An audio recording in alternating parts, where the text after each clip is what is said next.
राष्ट्रवादीच्या विलिनीकरणाचा मुद्दा पुन्हा चर्चेत. अजूनही वेळ गेलेली नाही. सुनील शेळकेंच्या विधानानं खळबळ. राष्ट्रवादीची भूमिका काय?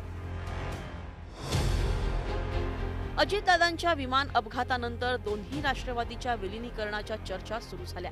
पण या केवळ चर्चाच होत्या. खलबत काही झाली नाही.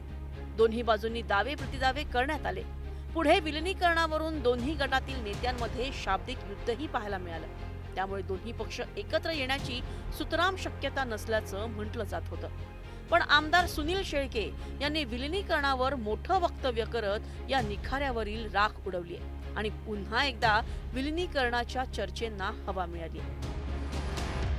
दोन्ही पक्ष एकत्रित असतील आणि राष्ट्रवादी काँग्रेस पक्ष हा सुनित्रा वहिनींच्या नेतृत्वात मोठा होत असेल तर अजूनही वेळ गेलेली नाही आहे.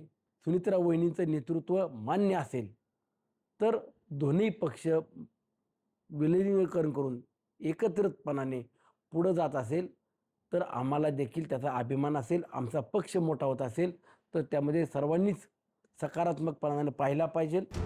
सुनील शेळके यांनी विलिनीकरणाबाबत जे काही म्हटलंय त्याबाबत चर्चा सुरू आहे का मला माहित नाही. पण यावर अंतिम निर्णय सुनेत्रा वहिनीच घेतील असं म्हणत सुनील तटकरे यांनी पक्षाची भूमिका मांडली. दोन्ही राष्ट्रवादीच्या विलिनीकरणाच्या चर्चेवर राजकीय वर्तुळातही प्रतिसाद उमटतायत.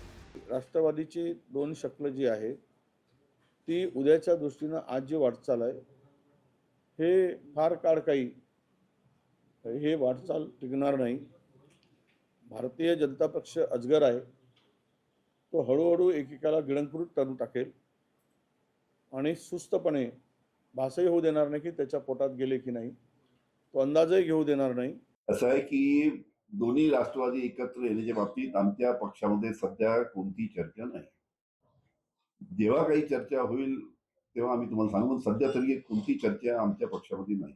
विलिनीकरणाविषय हा आता लांबणीवर पडत चाललेला आहे. राष्ट्रवादीमध्ये अजितदादाच्या पक्षामध्ये सुद्धा काही लोक विलिनीकरणाच्या बाजूने आहेत, काही विरोधात आहेत.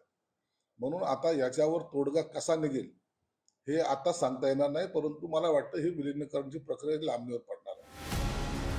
अजित पवार यांच्या निधनानंतर दोन्ही राष्ट्रवादी काँग्रेस समोर निर्माण झालेल्या परिस्थितीत विलिनीकरणाचा पर्याय पुन्हा एकदा चर्चेत आलाय. यावर आता दोन्ही पक्ष काय निर्णय घेत आहेत याकडे सगळ्यांचं लक्ष लागलंय.